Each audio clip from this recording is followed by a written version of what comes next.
Hello, welcome to Graduate Guru. We are starting with a new session of the chapter Permutations and Combination. Now, the first question of this section is question number 44. It is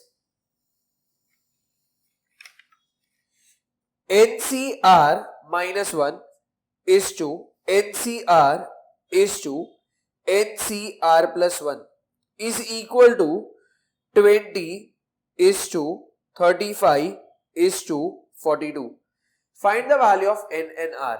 So यहाँ पे मैं बोलूँगा this is question number 44 बोला NCR minus 1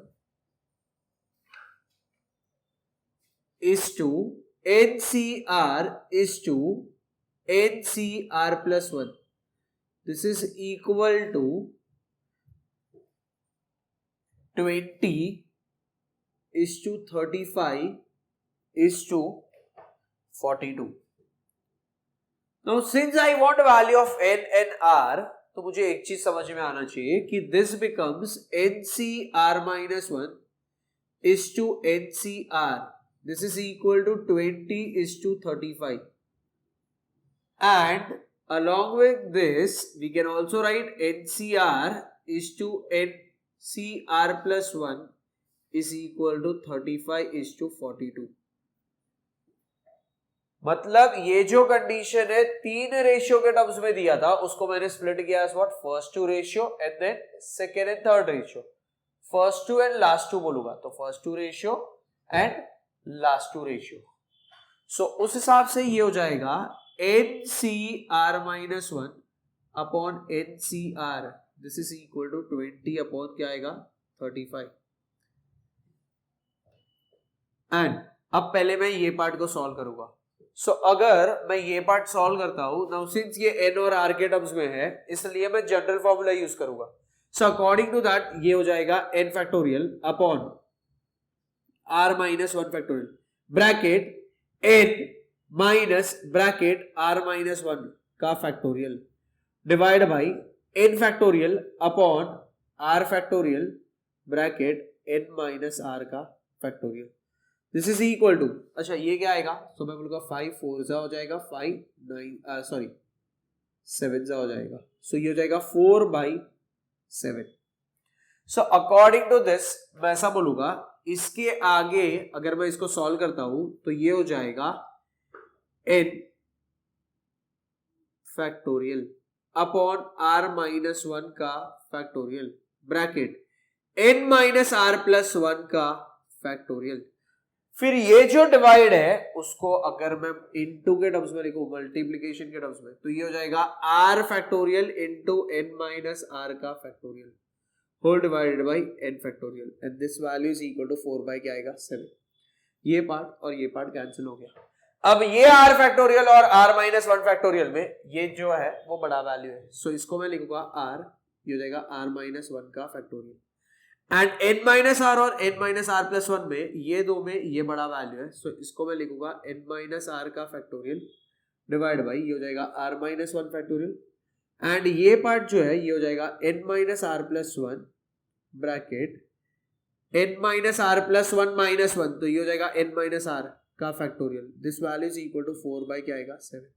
so ये part और ये part क्या हो जाएगा कैंसिल. ये पार्ट और ये पार्ट क्या हो जाएगा कैंसिल.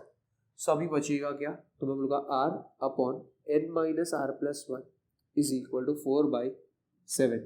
सो ये यहाँ पे जाएगा तो ये हो जाएगा 7r is equal to 4 bracket n minus r plus 1. So ये हो जाएगा 4n माइनस 4r प्लस 4 ये हो जाएगा 7r. So according to this ये हो जाएगा 7r plus 4r minus 4n is equal to 4. So 11r minus 4n is equal to 4 and I'll mark this as equation number 1.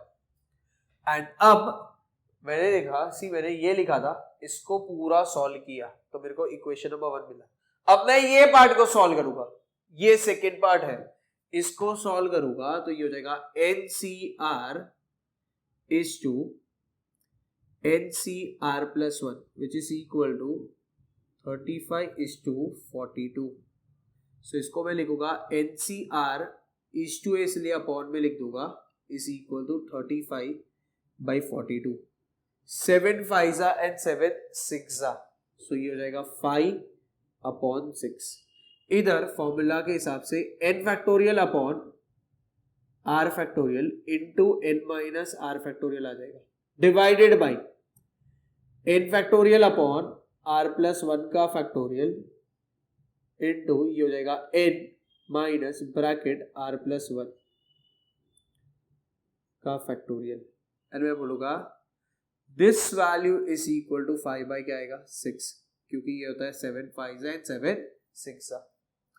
So ये आ गया। सो ये हो जाएगा n factorial upon r factorial into n minus r का factorial.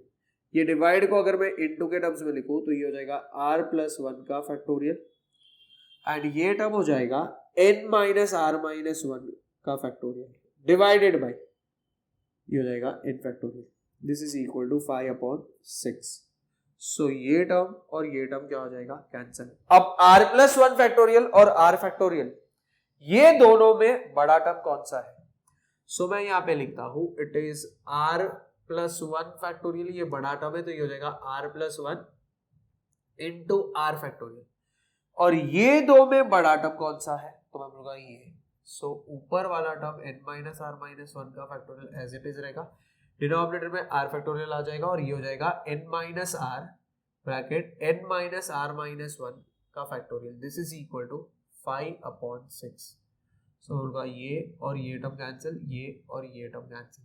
So it is r plus 1 है, इधर 6 आ जाएगा, इधर 5 है और इधर n माइनस r आ जाएगा। सो ये हो जाएगा 6r plus 6 is equal to 5n minus 5r।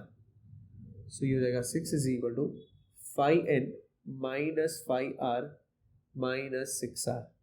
So ये हो जाएगा 5n माइनस 11r एंड इसको मैं लिखता हूँ 5n minus 11r is equal to 6। And when I say this is equation number 1, this is equation number क्या आएगा 2। सो अब मैं ऐसा बोलूंगा -4n plus 11r is equal to 4 हो जाएगा, ये इक्वेशन 1 है। It is 5n minus 11r is equal to 6। So यहाँ पे ये कैंसिल हो जाएगा, सो n मिल जाएगा एंड मैं बोलूंगा n इज इक्वल टू क्या आएगा 10। बोलूंगा put n is equal to 10 in equation number 1 and जैसे मैंने 1 में n का वैल्यू सब्स्टिट्यूट किया तो मैं यहाँ पे ऐसा बोलूंगा it is 11r minus 4 into 10 हो जाएगा is equal to 4। So 11r minus 40 is equal to 4। 11r is equal to 4 plus 40 which is equal to 44। So r is equal to 44 upon क्या आएगा 11 एंड यहाँ पे r इज इक्वल टू ये हो जाएगा 4 and last में मैं लिखूंगा therefore n is equal to 10 and r is equal to क्या आएगा 4। With this question is done. We make a note of this part.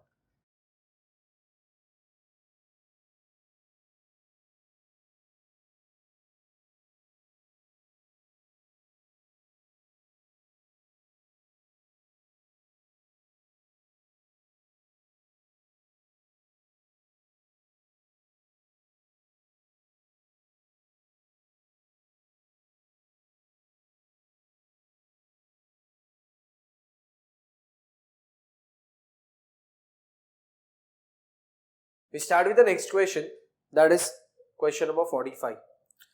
In how many ways can a team of 3 boys and 2 girls be selected from 7 boys and 5 girls?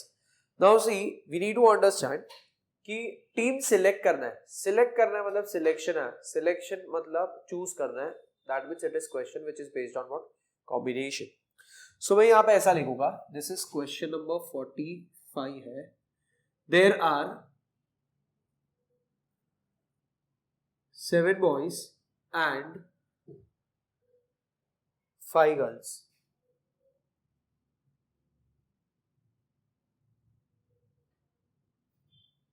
Out of which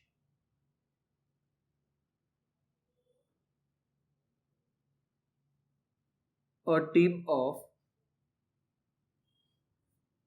3 boys and 2 girls is to be selected. This can be done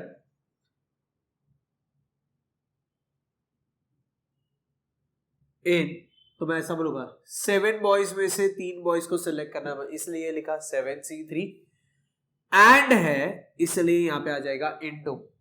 अगर और होता तो बीच में आ जाता है what, plus. सो याद रखना है एंड है इसलिए क्या लिखा, इनटू। एंड 2 गर्ल्स को सिलेक्ट करना है, किस में से, 5 में से, तो this becomes 5C2 and can I say this can be done in this many ways. तो देयरफॉर मैं लिखता हूं total number of ways is equal to 7C3 into 5C2. So इसको मैं लिख दूंगा as 7 factorial upon 3 factorial into 7 minus 3 का factorial into ये हो जाएगा 5 factorial upon 2 factorial into 5 minus 2 का factorial. So ये हो जाएगा 7 factorial upon 3 factorial इनटू क्या आ जाएगा 4 फैक्टोरियल प्लस ये हो जाएगा 5 फैक्टोरियल अपॉन 2 फैक्टोरियल इनटू क्या आ जाएगा 3 फैक्टोरियल। सो इस हिसाब से मैं ऐसा लिखूंगा this becomes 7 factorial upon 3 into 2 into 1, ये 7 फैक्टोरियल को लिखूंगा 7 इंटू 6 इंटू 5 इंटू क्या आएगा 4 फैक्टोरियल एंड इधर क्या आएगा 4 फैक्टोरियल। ये हो गया फर्स्ट पार्ट। सेकेंड पार्ट में है 5 फैक्टोरियल को लिखूंगा 5 इंटू 4 इंटू क्या आएगा 3 फैक्टोरियल, ये हो जाएगा 2 इंटू 1 इंटू क्या आएगा 3 फैक्टोरियल, ये और ये कैंसिल, ये और ये कैंसिल, 3 2 जा तो ये 6 गया तो ये हो जाएगा 35, ये 1 जा और ये क्या आएगा 2 जा एंड ये दोनों के बीच में कौन सा साइन है, इनटू है, यहाँ पे भी ये इनटू लिखना है, ये रहा ना into sine. So this is into क्या आएगा 10, so this becomes 350। So with this question number ये हो गया 45। Start with the next question, that is question number 46. I'll say at the end of a certain meeting, everyone had shaken hands with everyone else. It was found that 66 handshakes were exchanged. How many members were present at the meeting room? Now see, एक चीज समझना है, for a handshake we require what? 2 heads, मतलब 2 अलग अलग लोगों के हाथ होने चाहिए एंड कहने से तो ही क्या होगा, एक हैंडशेक होगा। So I will say let the number of members present in a meeting room be n. And एक चीज याद रखना है, यहाँ पे हैंडशेक्स बोला है and can I say for a handshake we require what, 2 hands, मतलब 2 लोग का हाथ का मिलना बहुत जरूरी है। एंड यहाँ पे फर्स्ट पर्सन हाथ आगे करे या सेकेंड पर्सन हाथ आगे करे उससे कोई फर्क पड़ने वाला नहीं है, मतलब यहाँ पे order is not important. Now since order is not important इसलिए ये हो गया question which is based on what, combination. Now सी ये क्वेश्चन में कहीं पे भी सिलेक्शन ये वर्ड भी नहीं था, ना ही कहीं पे भी लिखा हुआ था कि it is question which is based on combination, but then to we have to understand कि ये क्वेश्चन किस पे बेस्ड है, कॉम्बिनेशन। एंड ये क्यों कॉम्बिनेशन पे बेस्ड है, क्योंकि यहाँ पे हैंडशेक के लिए किसने हाथ आगे किया ये ऑर्डर मायने नहीं लगता है, या मैं बोलूंगा which is not important, that is the reason it is question which is based on what, combination. So let the number of members present in a meeting room be what, n।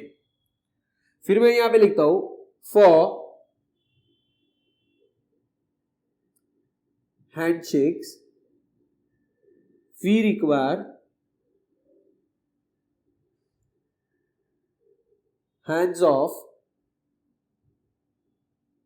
2 persons। So this can be done in NC2 ways and इसके बाद मैं लिखूंगा therefore नहीं, since number of handshake मतलब total number of handshakes is equal to कितना दिया है 66, तो मैं यहां पे क्या लिखूंगा NC2 इज इक्वल टू क्या आएगा 66, ये हो जाएगा n factorial upon 2 factorial into n minus 2 का फैक्टोरियल इज इक्वल टू 66। अब ये दो में बड़ा नंबर कौन सा, तो मैं बोलूंगा ये हो जाएगा n, ये हो जाएगा n माइनस 1, ये हो जाएगा n माइनस 2 का फैक्टोरियल, ये हो जाएगा 2 इंटू 1 इंटू n माइनस 2 का factorial, this is equal to क्या आएगा 66। ये और ये कैंसिल हो जाएगा, ये हो जाएगा n इंटू n माइनस 1, ये हो जाएगा 66 इंटू 2, ये हो जाएगा 132, ये हो गया n into n minus 1। Now ये n है और ये n माइनस 1 है, मतलब ये दो कंसेक्यूटिव टर्म्स हुए, मुझे दो कंसेक्यूटिव टर्म्स का प्रोडक्ट चाहिए 132। सो इसके फैक्टर्स अगर हम ढूंढते हैं तो ये हो जाएगा 12 इंटू 11, एंड इधर मैं लिखूंगा by comparing n is equal to क्या आएगा 12, एंड लास्ट में मैं लिखूंगा therefore the number of members present in the meeting room is 12. With this question is done. We make a note of this question.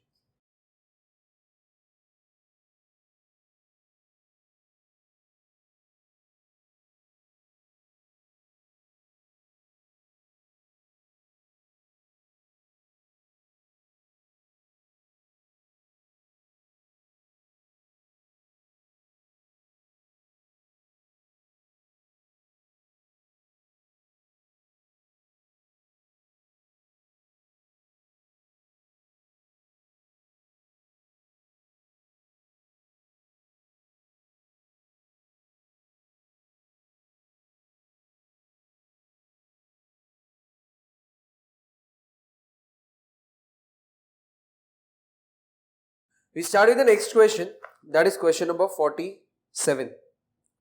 How many chords can be drawn through 20 points on a circle? Now, मैं ऐसा बोलूंगा ये question में there are 20 points, ये लिखूंगा सबसे पहले तो, ठीक है, on a circle.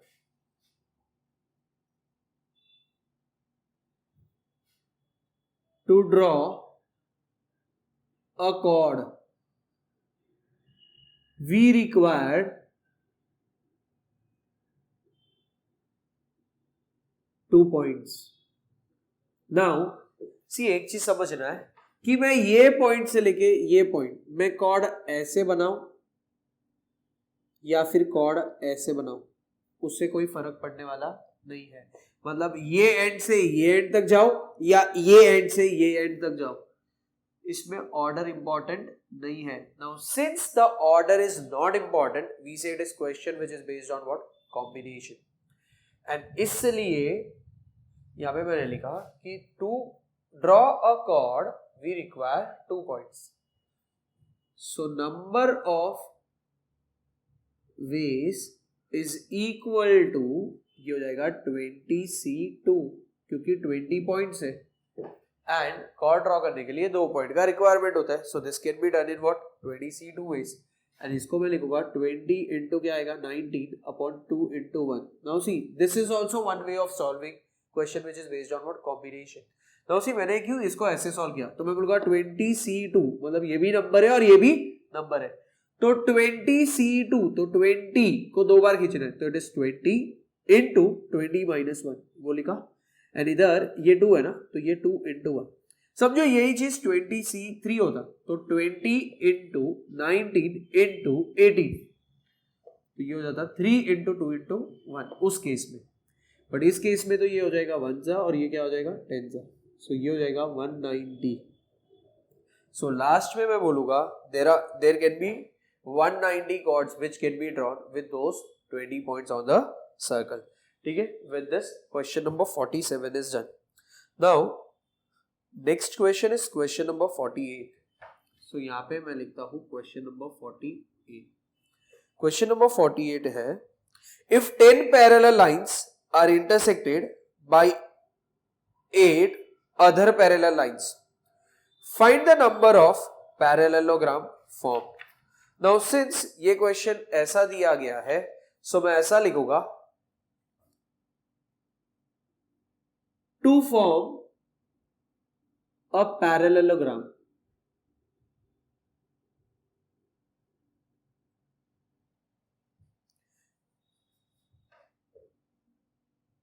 we have to select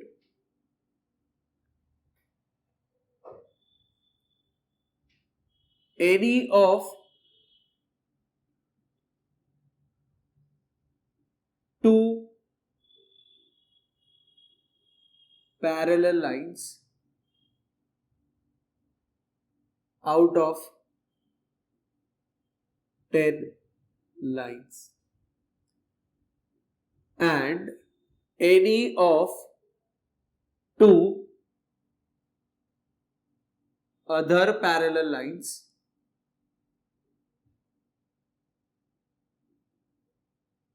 out of 8 lines. Therefore, and कहने से इसके बाद मैं ऐसा बोलूंगा, ये इंटरसेक्ट होना चाहिए. फॉर क्या आएगा, तो इधर लिख देता हूं, for intersecting. Therefore, total number of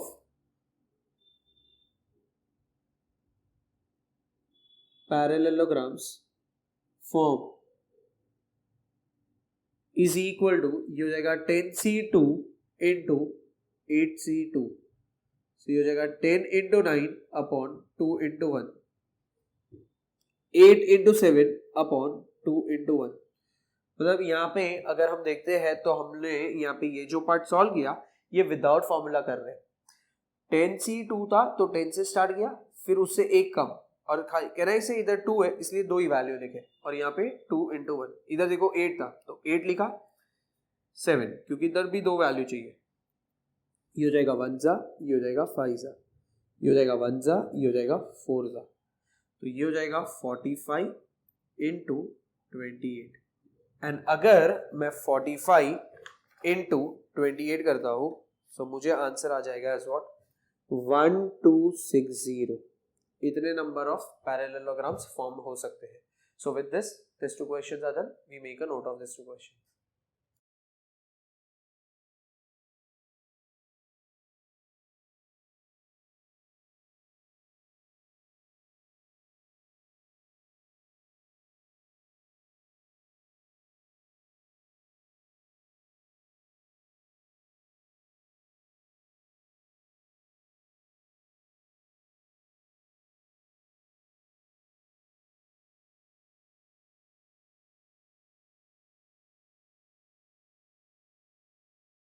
Start with the next question, that is question number 49.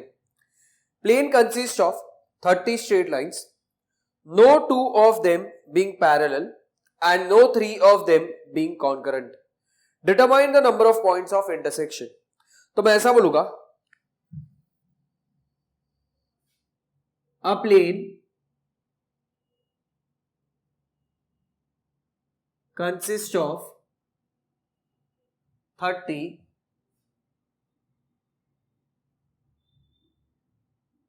straight lines. And आगे मैं लिखता हूं, no 2 of them are parallel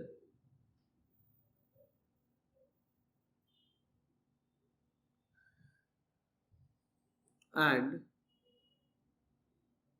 3 of them are concurrent. ये कंडीशन क्वेश्चन में दिया हुआ है. फिर मैं लिखूंगा, only 2 points can intersect at 1 point and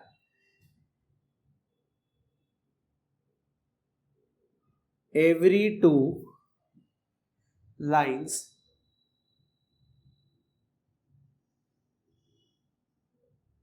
intersect at a point. Now since ये situation है, so अब मैं लिखूंगा therefore the number of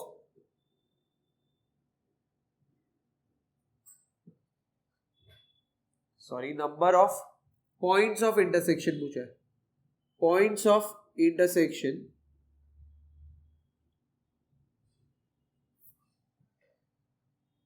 of 30 straight lines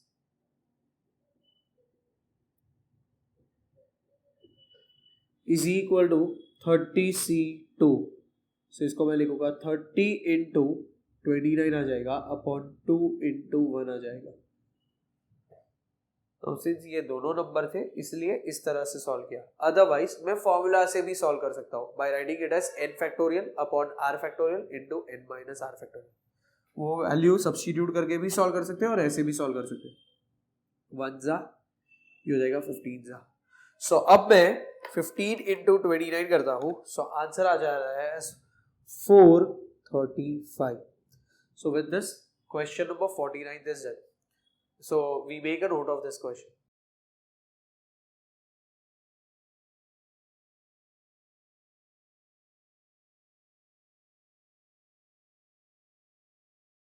We start with the next question, that is question number 50.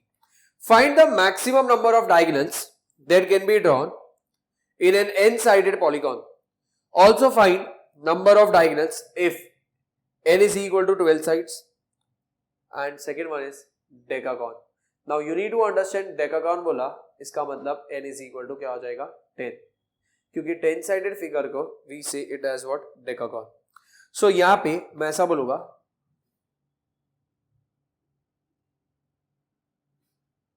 for a n sided polygon, क्योंकि question में ऐसा बोला है find the maximum number of diagonals that can be drawn in n n sided polygon. So मैं ऐसा लिखूंगा we have a n sided polygon. तो मैं ऐसा लिखता हूं for a n sided polygon to draw a diagonal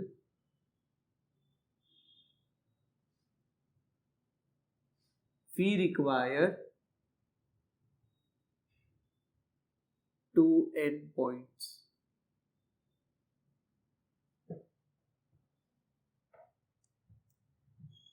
On 2 sides of the polygon. मैं ऐसा लिखूंगा.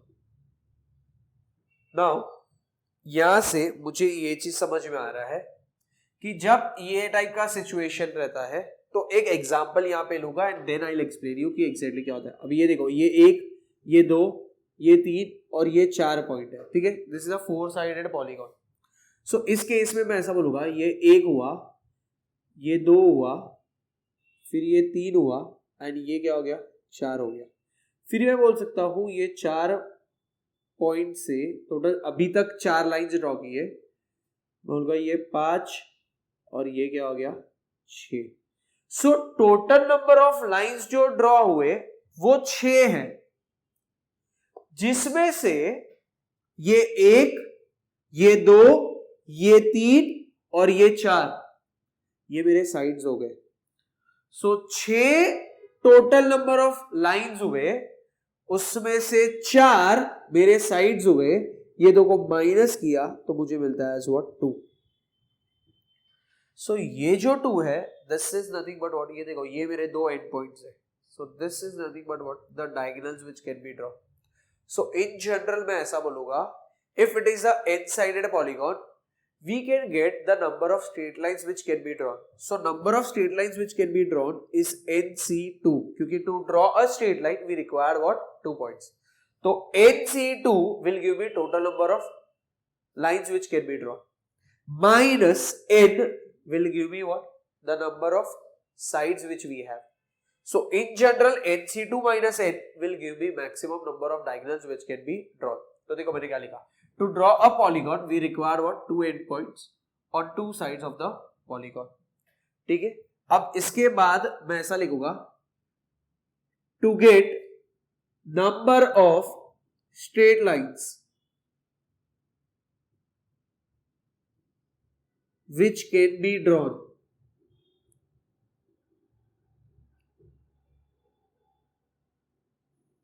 we require 2 points. This can be done in NC2 ways. So this will give me the total number of straight lines which can be drawn. Since we have n sides in a polygon,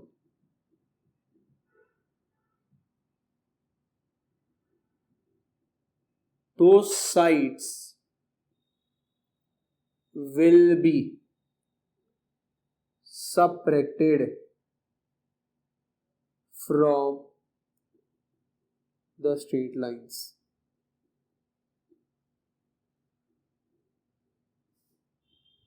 To get the maximum number of diagonals. Therefore, तो मैं ऐसा लिखूंगा, in general, therefore maximum number of diagonals is equal to NC2 minus n हो जाएगा. ये हो गया मेरा general case. NC2 will give me total number of straight lines which can be drawn, minus n is the total number of sides which are there, and straight lines में से sides को अगर माइनस कर देंगे तो जो value मिलेगा वो रहेगा डायगोनल्स. एंड कह रहा है से ये हो गया मेरा जनरल केस. एंड इसके बाद मैं लिखूंगा first n is equal to 12 ऐसा बोला गया है. सो इधर मैं लिखूंगा therefore maximum number of diagonals is equal to 12C2 minus 12 हो जाएगा. एंड 12C2 को 12 इंटू 11 अपॉन 2 इंटू क्या लिखूंगा 1 माइनस 12. ये आएगा 1 जा और ये हो जाएगा 6 जा. So 66 minus 12 this is equal to क्या आएगा 54. एंड इसके बाद मैं लिखूंगा second case is decagon. Since it is a decagon, n is equal to क्या आएगा 10. Therefore maximum number of diagonals is equal to 10C2 minus 10. So ये हो जाएगा 10 into 9 upon 2 into 1 minus 10. And ये हो जाएगा 1 जा और ये हो जाएगा 5 जा. सो 5 into 9 किया तो 45 आ जाएगा minus 10 and this value is equal to क्या आएगा 35. With this question is done. We also end this session over here. Thank you.